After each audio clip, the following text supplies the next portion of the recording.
Hello students, आज के इस वीडियो लेक्चर में हम डिस्कस करेंगे ट्रांसक्रिप्शन या अनुलेखन की प्रक्रिया को। ट्रांसक्रिप्शन या अनुलेखन की प्रक्रिया वह प्रक्रिया है जिसके द्वारा डीएनए में जो निहित सूचनाएं होती हैं, जो जेनेटिक इन्फॉर्मेशन होती है, वह एमआरएनए में ट्रांसफ़र की जाती है, एमआरएनए को स्थानांतरित की जाती है। एमआरएनए के अंदर ये सूचनाएं 3 न्यूक्लियोटाइड्स द्वारा बने आनुवंशिक कोड के रूप में, जेनेटिक कोड के रूप में निहित रहती है और प्रत्येक जो जेनेटिक कोड होता है वह एक अमीनो अम्ल के लिए विशिष्टीकृत होता है। एक जेनेटिक जो कोड है वह एक अमीनो एसिड के लिए स्पेसिफिक होता है।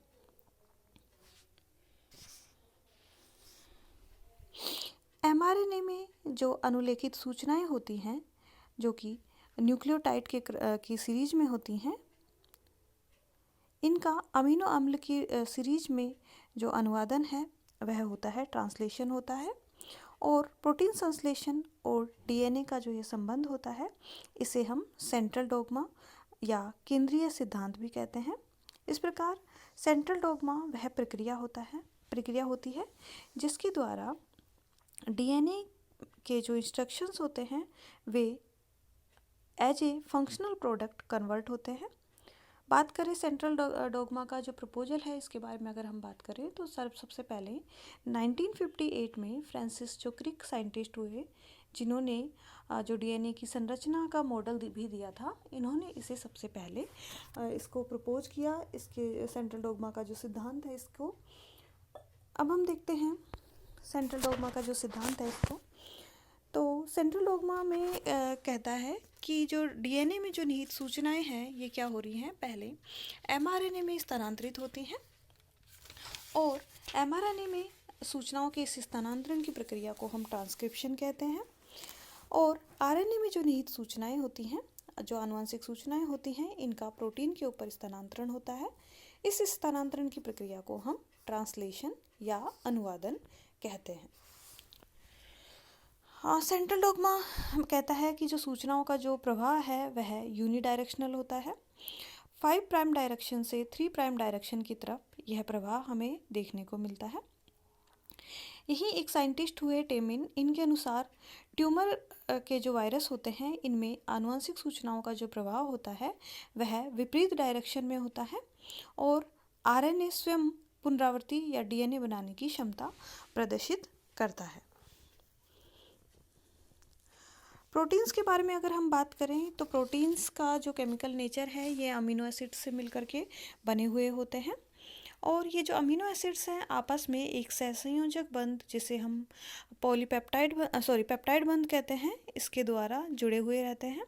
इस प्रकार अनेक जो अमीनो अम्ल हैं वह बहुत सारे पॉलीपेप्टाइड बॉन्ड से जुड़ा हुआ रहता है और पॉलीपेप्टाइड की यह जो सीरीज होती है यह एक प्रोटीन का निर्माण करती है। प्रोटीन निर्माण की प्रक्रिया में हम देखें तो जैविक रूप से 20 अमीनो एसिड इसके अंदर पार्टिसिपेट करते हैं। प्रोटीन के लक्षण और प्रकृति में जो अंतर होता है वह अमीनो एसिड का जो अरेंजमेंट है इसमें होने वाले अंतर के कारण हमें इस तरह जो डिफरेंट टाइप के प्रोटीन्स हैं जो कि लक्षणों में और प्रकृति में डिफरेंट होते हैं, वे हमें देखने को मिलते हैं। डीएनए की पॉली न्यूक्लियोटाइड श्रृंखला के न्यूक्लियोटाइड्स का क्रम पॉलीपेप्टाइड श्रृंखला में अमीनो एसिड्स के अनुक्रम को निर्धारित करता है। डीएनए में चारों नाइट्रोजन क्षारों के अनुक्रमों के रूप में आनुवंशिक संदेश क्या होते हैं, निहित रहते हैं।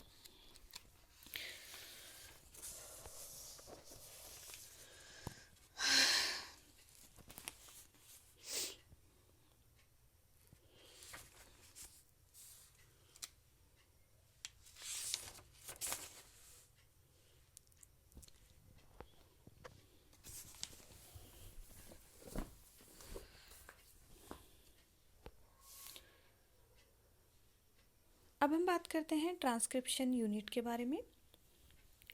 ट्रांसक्रिप्शन यूनिट या आनुवंशिक इकाई वह सेगमेंट होता है, डीएनए का वह सेगमेंट जिसके अंदर जो ट्रांसक्रिप्शन है वह उसकी प्रक्रिया होती है। प्रोकैरियोट्स की अगर हम बात करें तो प्रोकैरियोट्स के अंदर मोनोसिस्टोनिक टाइप ट्रांसक्रिप्शन यूनिट पाई जाती है वहीं यूकेरियोट्स के अंदर हमें पॉलीसिस्ट्रोनिक ट्रांसक्रिप्शन यूनिट देखने को मिलती है। एक ट्रांसक्रिप्शन यूनिट के अंदर प्रमोटर और टर्मिनेटर साइट उपस्थित रहती हैं। प्रमोटर साइट के बारे में अगर हम बात करें तो यह जो कोडिंग सीक्वेंस है, आरएनए कोडिंग सीक्वेंस, उसके 5 प्राइम डायरेक्शन में उपस्थित रहता है। वहीं टर्मिनेशन साइट जो होती है वह कोडिंग सीक्वेंस के 3 प्राइम डायरेक्शन में उपस्थित रहती है। प्रमोटर साइट ट्रांसक्रिप्शन को इनिशिएट करता है और यहाँ से ट्रांसक्रिप्शन इनिशिएट होता है, और टर्मिनेशन साइट वह साइट होती है जहाँ पे ट्रांसक्रिप्शन की प्रक्रिया रुक जाती है। यहाँ पे 2 तरह के स्ट्रैंड आप डायग्राम में देख सकते हैं, टेम्पलेट स्ट्रैंड और non template strand. Template strand RNA coding sequence जो होता है इसे हम नॉन टेम्पलेट स्ट्रैंड भी कहते हैं। आरएनए कोडिंग सीक्वेंस वह सीक्वेंस है जिसकी सिमिलर टाइप का हमें अमीनो एसिड्स की सीरीज देखने को मिलती है। वहीं टेम्पलेट स्ट्रैंड वह स्ट्रैंड है जो कि एज ए टेम्पलेट एमआरएनए के फॉर्मेशन में कार्य करता है। बात करते हैं हम आरएनए पॉलीमरेज एंजाइम की। तो सबसे पहले जानते हैं आरएनए पॉलीमरेज होता क्या है। आरएनए पॉलीमरेज ट्रांसक्रिप्शन की प्रक्रिया में पार्टिसिपेट करता है और यह जो एंजाइम होता है इसी की सहायता से ट्रांसक्रिप्शन की प्रक्रिया कंप्लीट होती है। प्रोकैरियोट्स की अगर हम बात करें तो प्रोकैरियोट्स में सभी प्रकार के आरएनए के निर्माण के लिए केवल एक ही प्रकार का आरएनए पॉलीमरेज उपस्थित रहता है। वहीं यूकेरियोट्स में हमें 3 प्रकार के आरएनए पॉलीमरेज एंजाइम देखने को मिलते हैं। ये एंजाइम है RNA polymerase first, RNA polymerase second और RNA polymerase third. RNA polymerase first जो होता है वह आरआरएनए के निर्माण में, राइबोसोमल आरएनए के निर्माण में हेल्प करता है। वहीं आरएनए पॉलीमरेज सेकंड जो होता है वह मैसेंजर आरएनए के निर्माण में, और आरएनए पॉलीमरेज 3 जो होता है वह टीआरएनए निर्माण में, ट्रांसफर आरएनए निर्माण में हेल्प करता है। प्रोकैरियोटिक जो आरएनए पॉलीमरेज होता है इसमें 2 सब यूनिट्स हमें देखने को मिलती हैं। एक होती है कोर सब यूनिट और दूसरा होता है सिग्मा फैक्टर।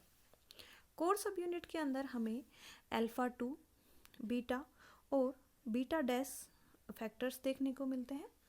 वहीं सिग्मा जो फैक्टर होता है यह एमआरएनए ट्रांसक्रिप्शन को इनिशिएट करने का कार्य करता है। यूकेरियोट्स में इस सिग्मा फैक्टर अनुपस्थित होता है। यहाँ पे ट्रांसक्रिप्शन इनिशिएशन की जो प्रक्रिया है वह डिफरेंट ट्रांसक्रिप्शनल फैक्टर्स के द्वारा कंप्लीट की जाती है। प्रोकैरियोट्स में टर्मिनेशन रो फैक्टर के द्वारा किया जाता है, लेकिन यूकेरियोट्स में रो फैक्टर के द्वारा टर्मिनेशन नहीं किया जाता। बात करें अगर हम ट्रांसक्रिप्शन इनहिबिशन की तो प्रोकैरियोट्स में हमें जो रिफाम्पिन और एक्टिनोमाइसिन डी है ये ट्रांसक्रिप्शन की प्रक्रिया को इनहिबिट करते हैं। वहीं यूकेरियोट्स में अल्फा एमिनिटीन और एक्टिनोमाइसिन डी है, ये ट्रांसक्रिप्शन की प्रक्रिया को इनहिबिट करने का कार्य करते हैं। अब हम स्टडी करेंगे डीएनए ट्रांसक्रिप्शन की प्रक्रिया को। डीएनए ट्रांसक्रिप्शन की प्रक्रिया को हम टोटल 3 स्टेप्स में पढ़ेंगे।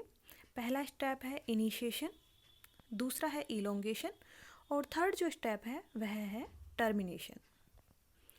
सबसे पहला जो स्टेप है इनिशिएशन, इस प्रक्रिया में क्या होता है कि जो आरएनए पॉलीमरेज है वह डीएनए से बाइंड होता है। यहाँ पे स्पेसिफिक न्यूक्लियोटाइड का सीक्वेंस जो कि प्रमोटर के अंदर उपस्थित है वह क्या करता है, बताता है आरएनए पॉलीमरेज को कि कहाँ बाइंड होना है। इसमें आरएनए पॉलीमरेज का जो सिग्मा फैक्टर है, प्रोकैरियोट्स की अगर हम बात करें तो जो सिग्मा फैक्टर है ये क्या करेगा, इनिशिएशन में हेल्प करता है। और आरएनए पॉलीमरेज क्या करता है, प्रोमोटर साइट जो कि एक स्पेसिफिक सीक्वेंस की बनी हुई है उसके ऊपर अटैच हो जाता है।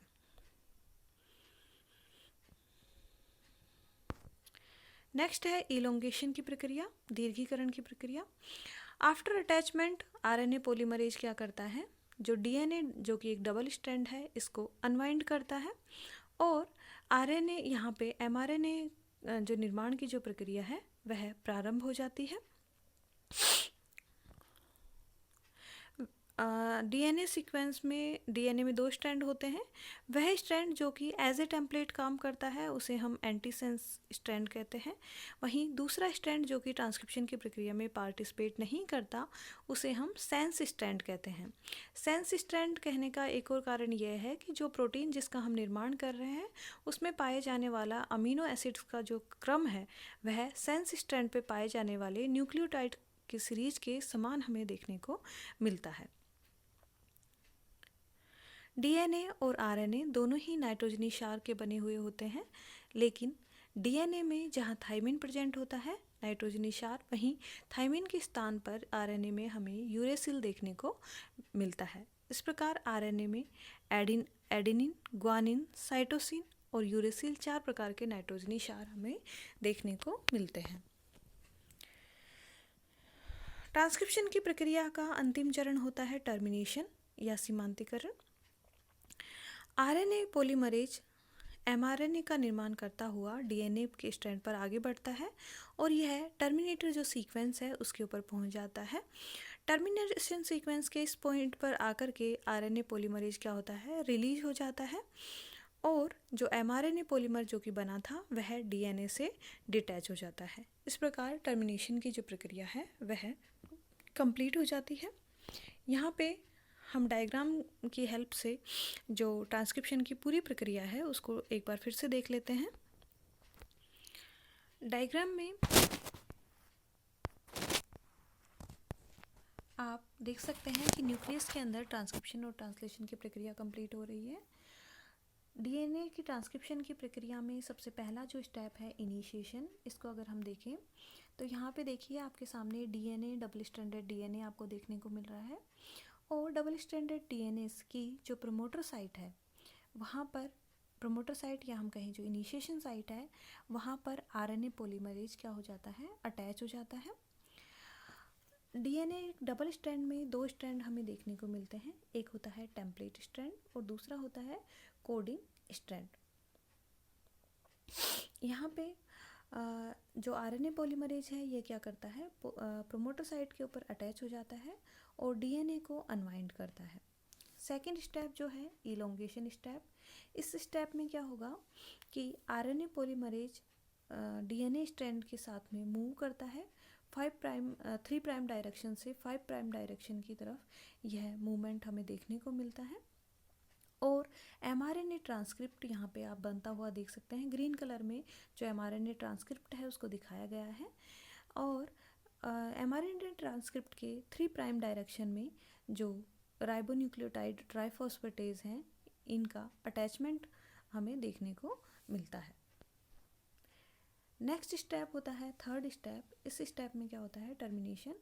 इस स्टेप में जो आरएनए पॉलीमरेज है यह ट्रांसक्रिप्शन करता हुआ जो टर्मिनेशन साइट है उसके ऊपर पहुंच जाता है और यहाँ पर आकर के जो आरएनए पॉलीमरेज है यह डीएनए स्ट्रैंड से क्या हो जाता है, डिटैच हो जाता है और हमें एक एमआरएनए ट्रांसक्रिप्ट यहाँ पे देखने को मिलता है।